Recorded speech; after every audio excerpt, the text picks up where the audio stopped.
Guys and welcome back to my channel Riya's education hub और मेरा नाम है रिया तिवारी।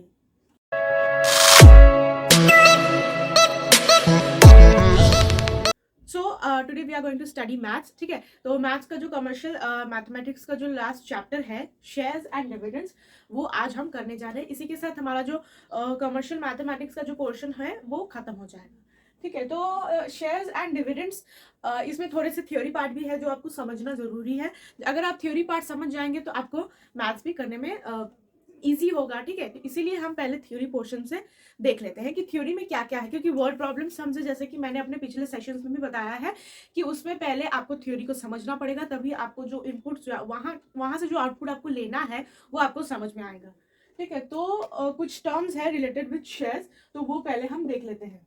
क्या पहला क्या है, तो original value of a share is called it's nominal value और फेस वैल्यू और प्रिंटेड वैल्यू। ठीक है, तो ये उसी के आप बोल सकते हैं पर्यायवाची जो हम पढ़ते हैं उसी के सेम मीनिंग है, दे हैव सेम मीनिंग। अगर एग्जाम में कभी बदल के दे देता है तो आपको कंफ्यूज नहीं होना है। नॉमिनल वैल्यू, फेस वैल्यू और प्रिंटेड वैल्यू, ये होता है शेयर का ओरिजिनल। अब आपको शेयर के बारे में आपको पता नहीं होगा, लेकिन फिर भी मैं बता देती हूँ। जब हम कोई भी बिजनेस स्टार्ट करते हैं तो उसमें हमें कुछ इन्वेस्टमेंट करना पड़ता है। ठीक है, तो ऐसे तो बिजनेस स्टार्ट नहीं होगा, तो वो जो इन्वेस्टमेंट लोग करते हैं उसे डिफरेंट पार्ट्स में डिवाइड करते हैं। तो एक ही आदमी पूरा इन्वेस्टमेंट नहीं करता है। ठीक है, तो अलग अलग आदमी इन्वेस्टमेंट करते हैं, तो उनके कुछ शेयर जो जो आदमी जितना इन्वेस्ट करता है उसे वो शेयर्स बोलते हैं कि मेरा इसमें इतना शेयर है, उसका इसमें इतना शेयर है। ठीक है, तो इसी को शेयर्स बोलते हैं। और डिविडेंड क्या होता है, डिविडेंड का मतलब होता है जो बिजनेसमैन शेयर से जो बिजनेसमैन प्रॉफिट वो जो बिजनेसमैन को मिलता है उस शेयर से, उस शेयर को खरीदने से, उससे वो डिविडेंड बोला जाता है। So the price of a share at any time is called its market value और कैश वैल्यू। ठीक है, तो हाँ, नॉमिनल वैल्यू रिमेन सेम। ठीक है, तो नॉमिनल वैल्यू चेंज नहीं होता है, इससे आपको घबराना, कंफ्यूज नहीं होना है। नॉमिनल का वैल्यू कभी भी चेंज नहीं होता है। हाँ, मार्केट वैल्यू चेंज हो जाता है, जैसे कि मार्केट की कंडीशन से कभी इन्फ्लेशन हुआ तो कभी डिफ्लेशन हुआ, तो इससे रिलेटेड कभी चेंज हो, कभी बढ़ जाता है तो कभी कम जाता है। ठीक है, तो उसे बोलते हैं price of a share at any time is called its market value. Okay, so it changes from time to time, वो टाइम टू टाइम में चेंज होते जाता है। सो अब भी और कुछ है, if the MV is equals to NV, MV मतलब market value is equals to nominal value, then the share is called at par।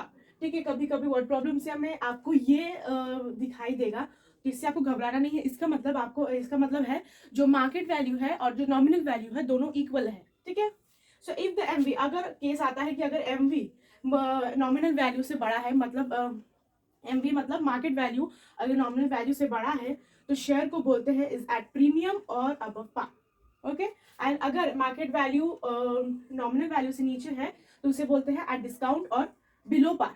ठीक है, तो ये सारे टर्म्स हैं, आपको याद रखने पड़ेंगे, क्योंकि अगर आप कहीं भी इसे कुछ भी कंफ्यूज हो जाते हैं इस सब से, तो आपको प्रॉब्लम होगी, आपका सम पूरा रॉन्ग हो जाएगा। इसी के ऊपर आपका सम डिपेंड करता है। सो अब कुछ कोटेशंस हैं वो हम देख लेते हैं। अब 15 rupees 100 shares at ₹145 means that, इसका मतलब क्या है, क्योंकि ऐसे रिलेटेड ही आपको सम्स मिलेंगे। 15 rupees 100 shares at ₹145 means face value of 1 share is equal to ₹100। And face value का मतलब होता है जो कहाँ गया, हाँ, ये फेस वैल्यू मतलब ओरिजिनल वैल्यू जो है वो 100 रुपीज है ना। MV of 1 share, market value of 1 share is ₹145। ठीक है, तो ये है आपका एमवी, ये है आपका एनवी। ठीक है, तो अब जैसे कि आपको पता है एमवी एनवी से बड़ा है, तो कैसे ये हुआ at par.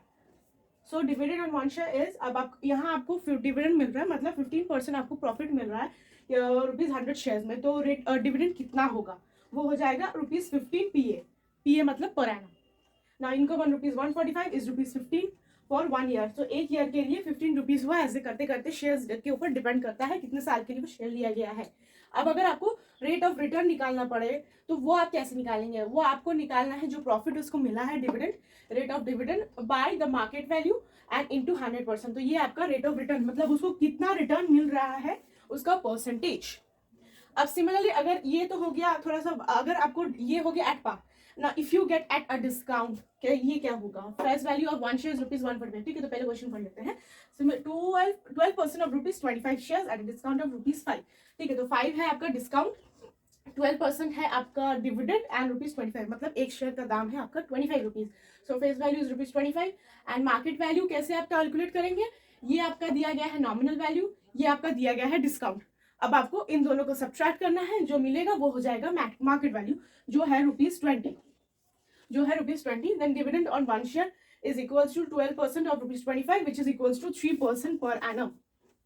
Now income on ₹20 कितना हुआ, अगर प्रॉफिट उसको जितना मिलता है वो होता है income, which is equals to 3.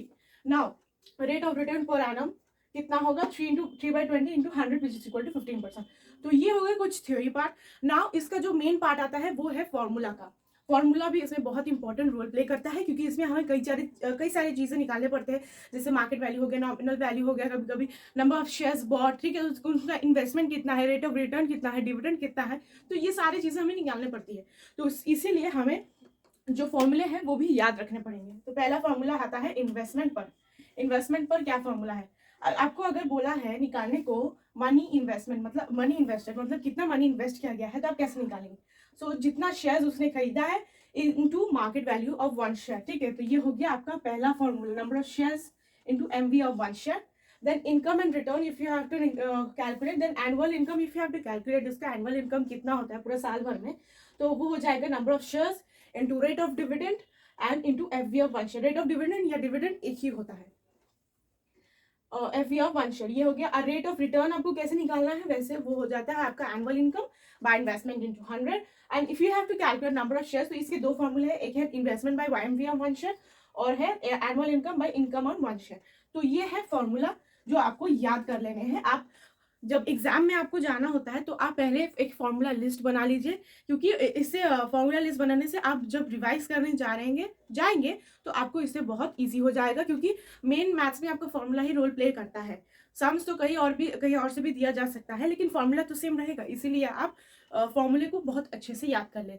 Now will do some a few sums, और अगर आप ये सम्स भी करेंगे तो आपको और क्लैरिटी मिलेगी, ठीक है। तो ऐसे एमएल अग्रवाल में सम्स बहुत सारे हैं, ठीक है, चैप्टर टेस्ट भी आता है और एग्जाम्पल सम्स भी बहुत सारे हैं। तो आप सबको प्रैक्टिस कीजिए, एग्जाम्पल एक्सरसाइज को भी सॉल्व कीजिए। अगर कोई भी डिफिकल्टी हो तो आप ज़रूर मुझे पूछिएगा, ठीक है। और चलते हैं हम अपने सम सॉल्व करने की तरफ। So let's do some sums, ठीक है। तो थोड़े सम्स अगर हम कर लेंगे तो हमें चैप्टर का एक ओवरऑल आइडिया हो जाएगा, तो इससे सम्स करने में हमें सुविधा होगी, ठीक है। तो आप अपने भी सॉल्व कर सकते हैं। इसमें बेसिकली थोड़ा थ्योरी पार्ट ज़्यादा है, क्योंकि वर्ड प्रॉब्लम्स है, तो वर्ड प्रॉब्लम्स में ऑब्वियसली थ्योरी पार्ट थोड़ा ज़्यादा होगा, थोड़ा सा आपको याद रखना पड़ेगा, तभी आप अच्छे से सॉल्व कर पाएंगे। So let's get start. Salman buys 50 shares of face value ₹100 available at ₹132.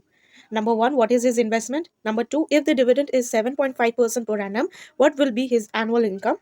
And number 3, if he wants to increase his annual income by ₹150, how many extra shares should he buy? ठीक है, तो ये लिखा हुआ नहीं है, it will be should he buy, ठीक है। तो उसके पास कितने शेयर्स है, 50 shares. He has 50 shares of face value ₹100। Face value means the original value और द नॉमिनल वैल्यू जो भी है वो ₹100 है, and the market value is ₹132, ठीक है। तो अवेलेबल एट ₹132 मीन्स ये मार्केट वैल्यू में आपका 132 में ये बिक रहा है, ठीक है। तो इससे सम्स को देखकर आपको समझना पड़ेगा कि उसमें क्या बोला जा रहा है, आपको क्या मांग रहा है। तो पहले बोला है what is his investment, so now let's find the investment, ठीक है। तो फेस वैल्यू इज ₹100, ये हो गया। मार्केट वैल्यू इज ₹132 और शेयर्स दिया गया है 50। अब फॉर्मूला क्या है इन्वेस्टमेंट का, इन्वेस्टमेंट का फॉर्मूला है number of shares into market value. तो ठीक है, तो शेयर नंबर ऑफ शेयर्स हमें दिए गए हैं, मार्केट वैल्यू भी दिया गया है, तो हम इससे इजीली काउंट कर लेंगे। इसीलिए आपको फॉर्मूलेज बहुत अच्छे से याद करना पड़ेगा, जिससे कि आपको सम्स में कोई भी प्रॉब्लम ना हो। ओके, सो हमने पहला मिल गया, हमें इन्वेस्टमेंट कितना है वो मिल गया। अब हमें पता लगाना है what will be his annual income. If the dividend is 7.5% means he is getting a profit of 7.5% every year.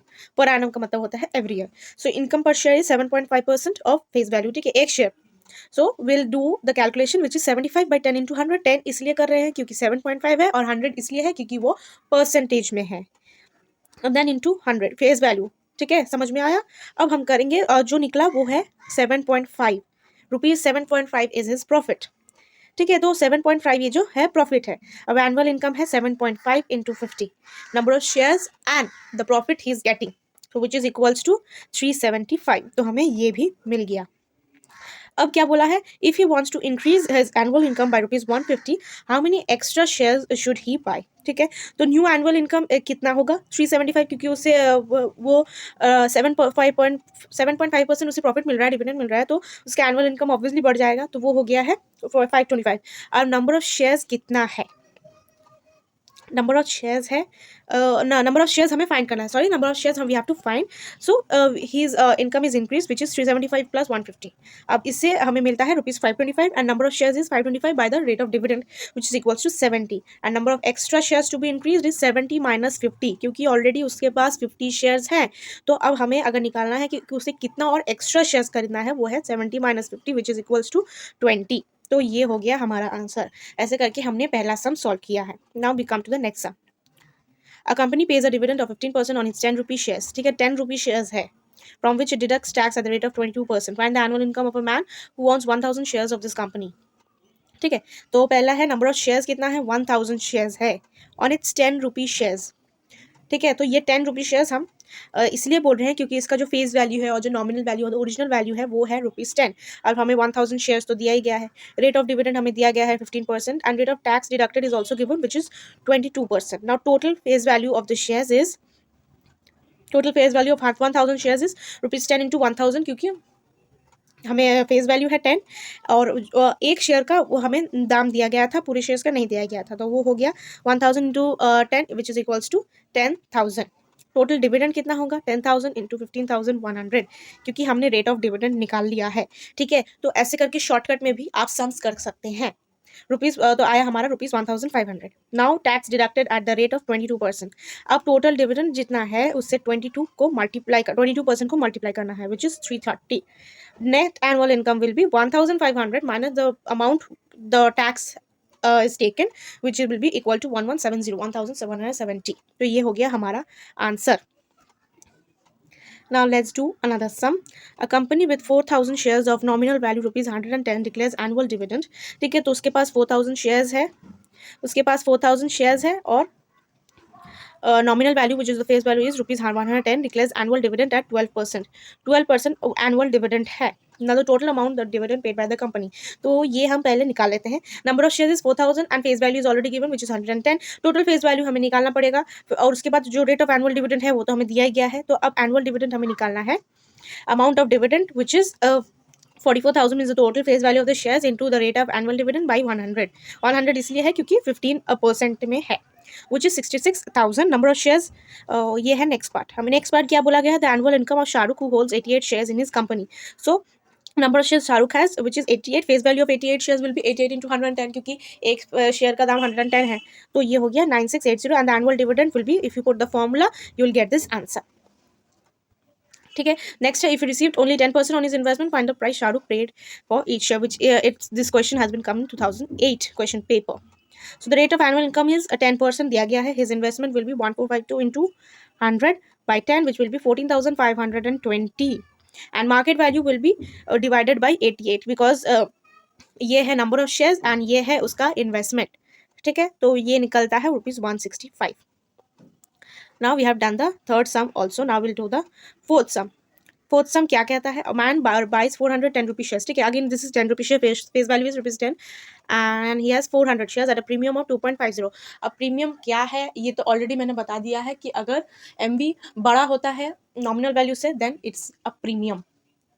Okay, so market value of each share is ₹10 plus 2.50 because 10 rupee shares है और वो premium में है, तो इसलिए 12.50। Now rate of dividend is 8%। We have to calculate his investment, dividend received and the yield which is the per annum। so face value of 400 shares will be 10 into 400 तो 4,000। Investment हमें formula में, ये सब हमने formula में put किया है इसीलिए हमें ये मिल गया है। इन्वेस्टमेंट का फॉर्मूला जैसे पता है, number of shares into the market value of each share. ठीक है, इन टोटल डिविडेंड का भी फॉर्मूला हमें पता है। सो ये सब फॉर्मूले में आपको पुट करके आपको हर आंसर इजीली मिल जाएगा। Now we come to the last sum. ठीक है, ये सम कहता है विच इज बेटर इन्वेस्टमेंट। ठीक है, तो ये टाइप के क्वेश्चंस आपके क्वेश्चन पेपर में बहुत आते हैं। 6% ₹100 शेयर्स एट ₹120 और 8% ₹10 शेयर्स एट ₹15। ठीक है, तो let the investment in each case ₹20। In the first case, ये है फर्स्ट केस, डिविडेंड कितना दिया गया है, डिविडेंड दिया गया है 6% और डिविडेंड दिया गया है ₹120। सॉरी, ओके, तो डिविडेंड हमें दिया गया है ₹120 विच इज़ इक्वल्स टू ₹6, हमें उसे निकालना पड़ेगा। In the second case dividend is ₹10, ठीक है। तो 8 into 10 by 100 is equals to 0.8. Now dividend will be 15 equals to 0.8. On rupees, new dividend on rupees 15 will be 0.8, ठीक है. And then dividend on rupees 120 will be 6.4. So it is clear that the second investment, that is 8% rupees 10 share, is more profitable than the 15. ठीक है, तो जब आपको answer मिल जाएगा तो ये आपको दे रहा है रेट ऑफ डिविडेंड, दे रहा है आपको 6.4 and this is giving 0.8. Obviously the second investment is better, right. So आपको ऐसे करके आंसर भी लिखना पड़ेगा. क्या दिया गया है? It is clear that the second investment is more profitable than the second investment, that is 8% rupees 10 shares is at 15 is more profitable than the other. ठीक है, तो ऐसे करके आपको इसमें आंसर लिखना पड़ेगा. तो ये था हमारा क्वेश्चंस हमने जो सॉल्व किए हैं. शेयर्स एंड डिविडेंड्स, ये था चैप्टर शेयर्स एंड डिविडेंड्स का. अगर कोई भी डाउट हो, इससे रिलेटेड कुछ भी हो, तो आप जरूर कमेंट सेक्शन पर पूछिएगा, या फिर you can also contact me by my email ID which will be provided in the description box. ठीक है, कोई भी डाउट्स हो ज़रूर पूछिएगा and do let me your feedback how I am teaching to you. अगर कोई भी प्रॉब्लम हो तो आप ज़रूर मुझे बताइएगा. ठीक है, तो this is Riya Tiwari signing off for today. Bye bye.